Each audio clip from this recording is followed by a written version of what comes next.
Miss Calista's Peppermint Bottle by L.M. Montgomery. Miss Calista was perplexed. Her nephew, Caleb Cramp, who had been her right-hand man for years and whom she had got well broken into her ways, had gone to the Klondike, leaving her to fill his place with the next best man. But the next best man was slow to appear, and meanwhile Miss Calista was looking about her warily. She could afford to wait a while, for the crop was all in and the fall ploughing done, so that the need of a successor to Caleb was not as pressing as it might otherwise have been.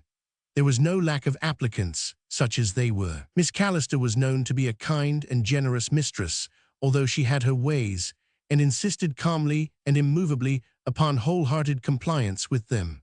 She had a small, well-cultivated farm and a comfortable house, and her hired men lived in clover. Caleb Cramp had been perfection after his kind, and Miss Calista did not expect to find his equal. Nevertheless, she set up a certain standard of requirements, and although 3 weeks, during which Miss Calista had been obliged to put up with the immature services of a neighbor's boy, had elapsed since Caleb's departure, no one had as yet stepped into his vacant and coveted shoes. Certainly Miss Calista was somewhat hard to please, but she was not thinking of herself as she sat by her front window in the chilly November twilight. Instead, she was musing on the degeneration of hired men and reflecting that it was high time the wheat was thrashed, the house banked, and sundry other duties attended to. Ches Mabin had been up that afternoon to negotiate for the vacant place, and had offered to give satisfaction for smaller wages than Miss Calista had ever paid. But he had met with a brusque refusal, scarcely as civil as Miss Calista had bestowed on drunken Jake Stinson from the Morrisvale Road.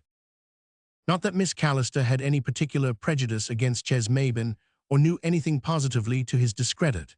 She was simply unconsciously following the example of a world that exerts itself to keep a man down when he is down and prevent all chance of his rising. Nothing succeeds like success, and the converse of this is likewise true, that nothing fails like failure. There was not a person in Cooperstown who would not have heartily endorsed Miss Calista's refusal. Ches Mabin was only 18, although he looked several years older, and although no flagrant misdoing had ever been proved against him, suspicion of such was not wanting. He came of a bad stock, people said sagely, adding that what was bred in the bone was bound to come out in the flesh. His father, old Sam Mabin, had been a shiftless and tricky rascal, as everybody knew, and had ended his days in the poorhouse. Ches's mother had died when he was a baby, and he had come up somehow, in a hand-to-mouth fashion, with all the cloud of heredity hanging over him. He was always looked at askance, and when any mischief came to light in the village, it was generally fastened on him as a convenient and handy scapegoat. He was considered sulky and lazy, and the local prophets united in predicting a bad end for him sooner or later, and moreover, diligently endeavored by their general treatment of him to put him in a fair way to fulfill their predictions. Miss Calista, when she had shut Chester Mabin out into the chill gloom of the November dusk, dismissed him from her thoughts. There were other things of more moment to her just then than old Sam Mabin's hopeful son. There was nobody in the house but herself, and although this was neither alarming nor unusual, it was unusual, and Miss Calista considered it alarming, that the sum of $500 should at that very moment be in the upper right-hand drawer of the sideboard, which sum had been up to the previous day safe in the coffers of the Milledgeville Bank. But certain unfavorable rumors were in course of circulation about that same institution, and Miss Calista, who was nothing if not prudent, had gone to the bank that very morning and withdrawn her deposit. She intended to go over to Carytown the very next day and deposit it in the savings bank there.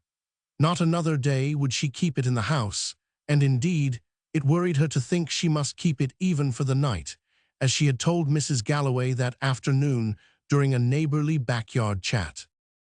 "Not but what it's safe enough," she said, "for not a soul but you knows I've got it, but I'm not used to have so much by me, and there are always tramps going round. It worries me somehow. I wouldn't give it a thought if Caleb was here. I suppose being all alone makes me nervous." Miss Calista was still rather nervous when she went to bed that night, but she was a woman of sound sense and was determined not to give way to foolish fears. She locked doors and windows carefully, as was her habit, and saw that the fastenings were good and secure. The one on the dining room window, looking out on the backyard, wasn't. In fact, it was broken altogether. But, as Miss Calista told herself, it had been broken just so for the last 6 years, and nobody had ever tried to get in at it yet, and it wasn't likely anyone would begin tonight. Miss Calista went to bed, and despite her worry, slept soon and soundly. It was well on past midnight when she suddenly wakened and sat bolt upright in bed.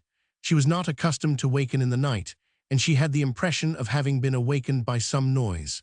She listened breathlessly. Her room was directly over the dining room, and an empty stovepipe hole opened up through the ceiling of the latter at the head of her bed.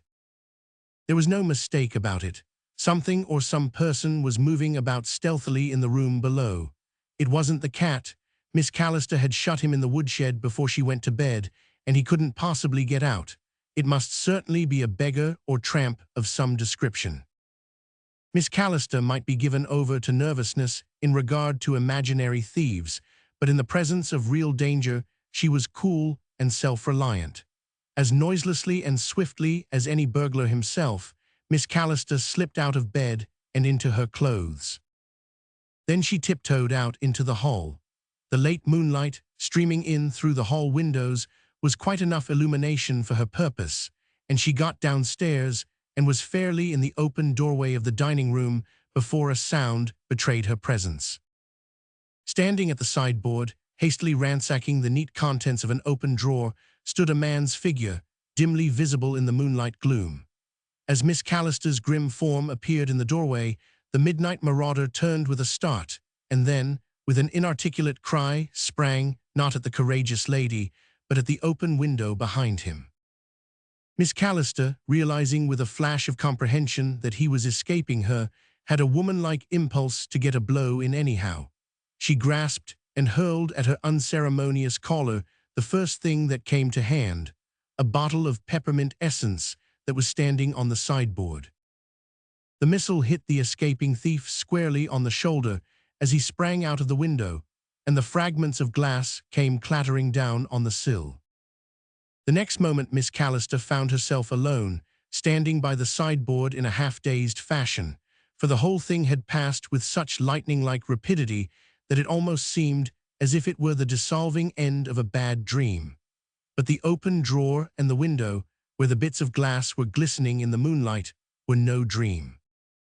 Miss Calista recovered herself speedily, closed the window, lit the lamp, gathered up the broken glass, and set up the chairs which the would-be thief had upset in his exit. An examination of the sideboard showed the precious 500 safe and sound in an undisturbed drawer. Miss Calista kept grim watch and ward there until morning, and thought the matter over exhaustively. In the end, she resolved to keep her own counsel. She had no clue whatever to the thief's whereabouts or identity, and no good would come of making a fuss, which might only end in throwing suspicion on someone who might be quite innocent. When the morning came, Miss Calista lost no time in setting out for Kerrytown, where the money was soon safely deposited in the bank. She heaved a sigh of relief when she left the building. "I feel as if I could enjoy life once more," she said to herself. "Goodness me, if I'd had to keep that money by me for a week itself, I'd have been a raving lunatic by the end of it." Miss Calista had shopping to do and friends to visit in town, so that the dull autumn day was well nigh spent when she finally got back to Cooperstown and paused at the corner store to get a bundle of matches. The store was full of men, smoking and chatting around the fire, and Miss Calista, whose pet abomination was tobacco smoke, was not at all minded to wait any longer than she could help. But Abraham Fell was attending to a previous customer, and Miss Calista sat grimly down by the counter to wait her turn. The door opened, letting in a swirl of raw November evening wind and Ches Mabin. He nodded sullenly to Mr. Fell and passed down the store to mutter a message to a man at the further end. Miss Calista lifted her head as he passed and sniffed the air as a charger who scents battle. The smell of tobacco was strong, and so was that of the open boxes of dried herring on the counter, but plainly, above all the commingled odors of a country grocery, Miss Calista caught a whiff of peppermint, so strong as to leave no doubt of its origin. There had been no hint of it before Ches Mabin's entrance. The latter did not wait long. He was out and striding along the shadowy road when Miss Calista left the store and drove smartly after him. It never took Miss Calista long to make up her mind about anything, and she had weighed and passed judgment on Ches Mabin's case while Mr. Fell was doing up her matches.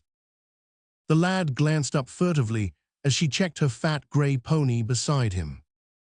"Good evening, Chester," she said with brisk kindness.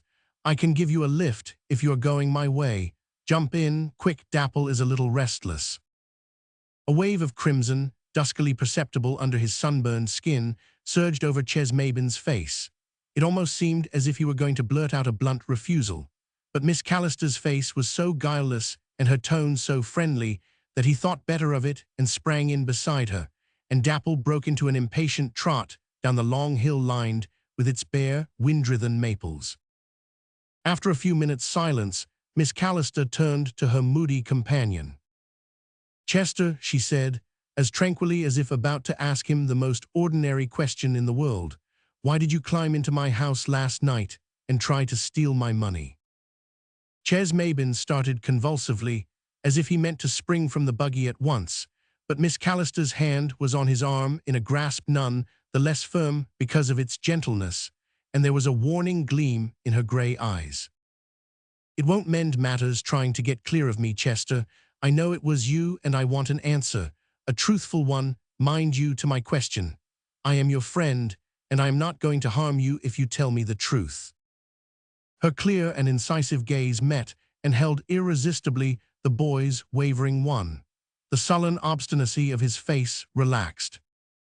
"Well," he muttered finally, "I was just desperate, that's why. I've never done anything real bad in my life before, but people have always been down on me. I'm blamed for everything, and nobody wants anything to do with me. I'm willing to work, but I can't get a thing to do. I'm in rags and I haven't a cent, and winter's coming on. I heard you telling Mrs. Galloway yesterday about the money. I was behind the fir hedge and you didn't see me. I went away and planned it all out. I'd get in some way, and I meant to use the money to get away out west as far from here as I could, and begin life there where nobody knew me and where I'd have some sort of a chance.